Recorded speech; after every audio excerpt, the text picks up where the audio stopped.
This week's blog post was written by some students at the College of Westchester where I work, and I noticed this article in this month's edition of the Student Government Association's newsletter called Student Voices, and I wanted to go ahead and publish it here because I thought it was a great article about using various tools on the internet as a sort of study buddy. And I asked their permission and they were glad to republish it here, and that's what I've done. Okay, so the first set of applications that the students recommend are a couple of sites that are geared towards providing summaries and overviews of books, and those include Sparknotes and CliffNotes. Here we see the Sparknotes site. The students recommended Sparknotes over CliffNotes because it has a larger selection of books and more in-depth reviews. Unfortunately, we do see that there's a fair amount of advertising and such on here, but sometimes that's the price of free. And here we see the CliffNotes site. Of course, those of us who are a little older remember when CliffNotes were just available on paper, but now they have a great site where the same kind of content is available. I was pleased and impressed to see that the students emphasized the fact that with these sites, while it's very convenient to use them as an alternative to reading, that's not the objective, and that nothing's more thorough than actually reading the book.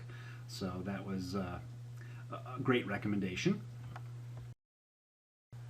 The next site that the students recommend is Books 24/7, which provides internet or electronic-based versions of textbooks.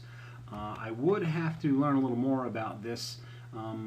It's basically a paid subscription typically, although you can view it in a trial basis, and if your book happens to be out here, that's great. I am a big fan of electronic textbooks, but if your book is not out here, it may not help you quite so much, although you may be able to find some comparable books and find that to be of some use. Next on the list was StudyStack and GradeGuru, both free tools that are available and provide an array of tools to help students study and prepare for courses.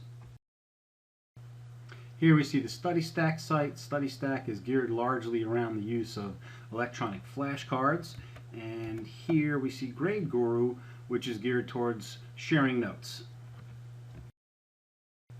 And the last site that the students recommended for consideration, largely from a teaching perspective, is Google Docs.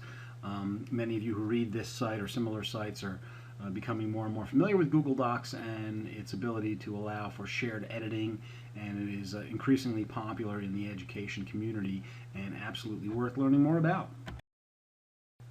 So these are a few of the many kinds of tools that are available on the internet, and I thought these students did a good job of giving a little bit of a sampling of the kinds of applications that are out there, many of them free, that can really assist the student and work in that sort of a study buddy role. And I hope you found some of these useful and worth exploring further. And that'll wrap up this week's post about using the internet as a study buddy. I hope you've enjoyed it, and we look forward to seeing you here again soon.